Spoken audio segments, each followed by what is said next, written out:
Star Wars 7x7, episode 2215. It is a flashback situation. Punch it.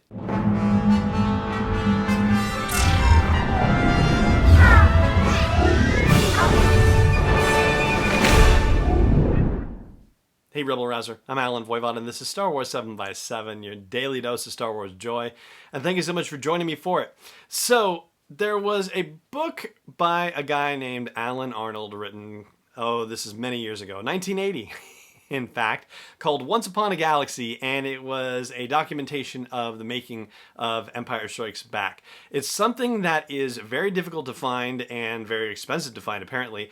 I did not ever anticipate that that would be the case. I happened to be lucky enough to get it when it came out back in 1980 and never got rid of it. So that was really awesome. And there's been sort of a renaissance of appreciation for that book over the years. Rian Johnson actually tweeted during the making of The Last Jedi that he thought that was a remarkable and stunning book, and just the level of honesty and transparency about the movie making process was, so stunning, especially compared to the environment in which we find ourselves today. And back when the podcast was comparatively brand new, we were only about 150 or so episodes in, I took a look at Once Upon a Galaxy, and in specific looked at interviews with George Lucas in that book. And I did a series of episodes about them, and so I thought, since I'm actually not in the office this week, not in the studio either, I thought it would be fun to revisit some of those episodes. So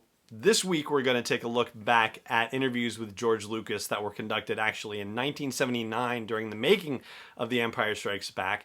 And they come from the book Once Upon a Galaxy. So this will be the first installment, and what you will find as we go through these is that memory is a slippery thing.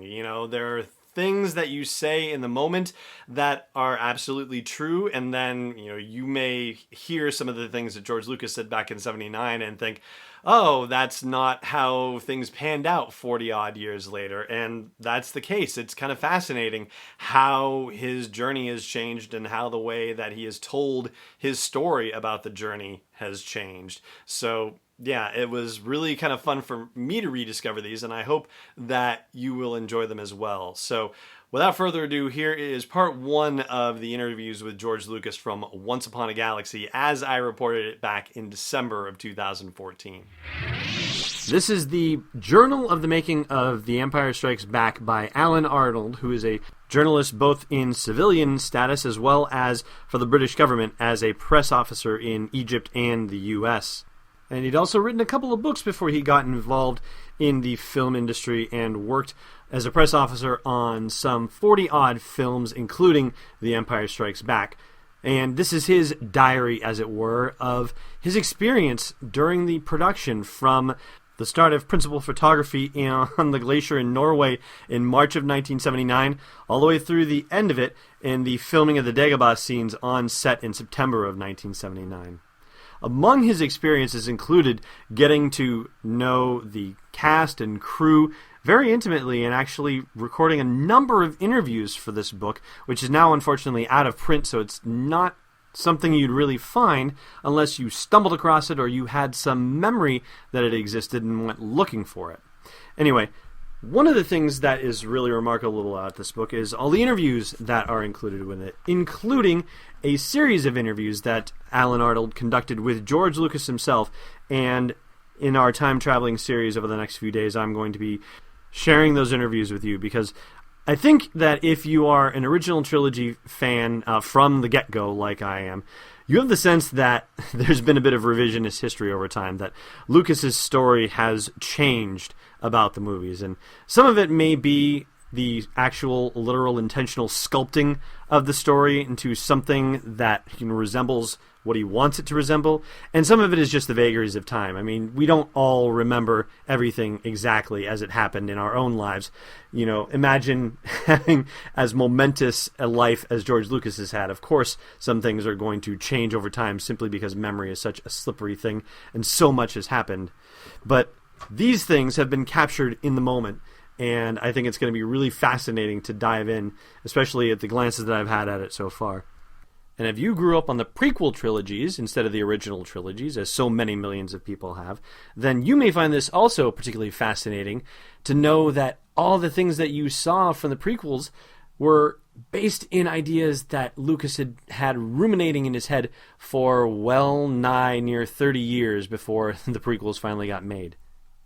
So the first interview was conducted on Thursday, July 19th of 1979, and Alan Arnold begins by saying that when someone tells you he has put everything he owns into an enterprise and that if it doesn't succeed he'll be millions of dollars in debt, what are you to say? And then when he adds, this quoting Lucas, I'm willing to take that risk because I started with nothing. 5 years ago I had nothing.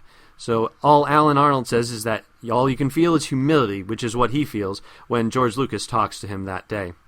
So he continues, in a world that pays mainly lip service to principles, when politicians are so partisan and the language so convoluted, and sadly nothing has changed 35 years later in that regard, but I digress.